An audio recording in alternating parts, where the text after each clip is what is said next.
আসসালামু আলাইকুম। আমি শহীদুল ইসলাম। সবাই কেমন আছেন? ভালো আছেন তো আপনারা? আসলে আমি ভালো নেই, সত্যি ভালো নেই।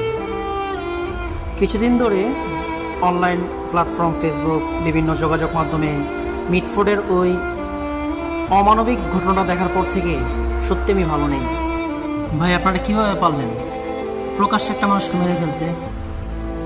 আপনার কি একবারও একটা কাঁপে নাই? আপনার কার হুকুমে মারতেছেন? সে কি আপনাকে বাঁচাতে আসবে? আদৌ কি বাঁচাতে আসবে? একবার চিন্তা করছেন?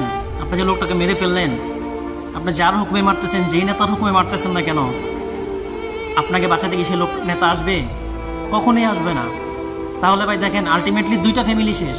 আপনি যাকে মারতেছেন তার ফ্যামিলিটা ধ্বংস, আর আপনার নিজের ফ্যামিলিটা ধ্বংস। কিছু টাকার জন্য একটা মানুষকে মেরে ফেললেন। আপনাদের বিবেক বুদ্ধি কি একটুও কাজ করে নাই? আপনাদের বিবেকে একটু নাড়া দেয় নাই? কিভাবে পারলেন ভাই? একটা মানুষকে মেরে ফেলছেন, তারপরে লাশের উপর অত্যাচার। ছি, আসলে আমি লজ্জিত যে একটা মানুষকে মেরে ফেলার পরও লাশের উপর বিভিন্ন ধরনের কিল ঘুষি। ছি ভাই, ছি, কেন করলেন এই ধরনের কাজগুলো? সোহাগ ভাইকে মেরে আপনারা কয় টাকা পাইছেন?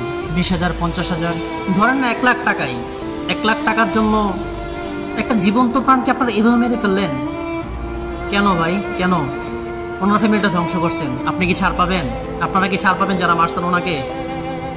হাতে গোনা কিছুদিন, তারপর তো ঠিকই আপনাদের বিচার হবে। তাহলে কি আপনাদের সাথে কি আপনাদের বিচার হলে আপনাদের ফ্যামিলিটা কি রেহাই পাবে? আপনাদের ফ্যামিলিটাও ধ্বংস। তাহলে কিন্তু আলটিমেট দুইটা ফ্যামিলি ধ্বংস। সোহাগ ভাইয়ের ফ্যামিলিটা ধ্বংস করছেন, আপনার ফ্যামিলিটা ধ্বংস করছেন। কিন্তু আপনি ওই যেই নেতা, যেই বড় ভাই, ওনার হুকুমে মারছেন, ওনার তো কিছু হবে না। ধ্বংস হইল কি আপনার জীবন, আপনার ফ্যামিলির জীবন। তাই ভাই, কাজ করে খান, সৎ পথে খান ভাই। এই চাঁদাবাজির কি দরকার? মানুষের মাঝে আতঙ্ক সৃষ্টি করার কি দরকার? সৎ পথে খান না ভাই। এবার আসে আমাদের আমজনতার কাছে। সোহাগ ভাইকে যখন প্রকাশ্যে মারতেছিল, তখন কিন্তু অনেকে ভিডিও করতেছিল, অনেকে চুপচাপ ছিলেন। কেন ভাই? আপনারা কি পারতেন না তখন প্রতিবাদ করতে? ওরা তো ছিল হাতে গোনা 8 থেকে 10 জন, আপনারা তো শত শত লোক ছিলেন। কি ভয় করতেছিল যদি আপনাকেও মারে? ভাই মারবে, চিন্তা করেন না। 2 দিন আগের পরে সেম ঘটনা আপনার সাথে ঘটবে। আসলে আমরা কখনোই বুঝি না যখন সেম সিচুয়েশন, সেম ঘটনা আমাদের সাথে না ঘটে।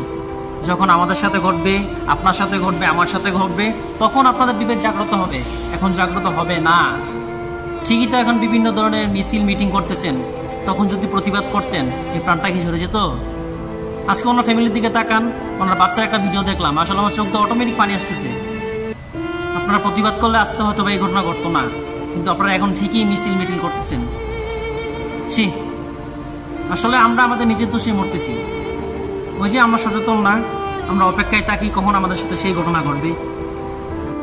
এখন আবার অনেক সুশীল সমাজ, সুশীল ভাইয়েরা, সুশীল বোনেরা আমাকে কমেন্ট করতে পারেন যে আপনি থাকলে কি চাইতেন বাঁচাইতে? আল্লাহর কসম, আমি ওইখানে থাকলে আমি অবশ্যই যাইতাম। আমি ভয় করি সেম ঘটনা আমার সাথে ঘটতে পারে, তাহলে প্রতিহত কেন করব না? আল্লাহর কসম, আমি থাকলে আমি চাইতাম। তাই ভাই, আর সময় নাই। প্রত্যেকেই প্রত্যেকের জায়গা থেকে প্রতিবাদ শুরু করেন। ইনশাল্লাহ সামনে এই ধরনের ঘটনা ঘটবে না। আর বসে থাকেন না, আর বসে থাকেন না। জাগ্রত হন, প্রত্যেকে জাগ্রত হন। এই ধরনের ঘটনা ঘটলে প্রত্যেকে মিলে প্রতিহত করেন। ইনশাল্লাহ এই ধরনের ঘটনা আর কখনো ঘটবে না। আল্লাহ যেন সোহাগ ভাইয়ের ফ্যামিলিকে ধৈর্য ধারণ করার মতো তৌফিক দান করুন। আমিন। সবাই সোহাগ ভাইয়ের ফ্যামিলির জন্য দোয়া করবেন। ভালো থাকবেন। আসসালামু আলাইকুম।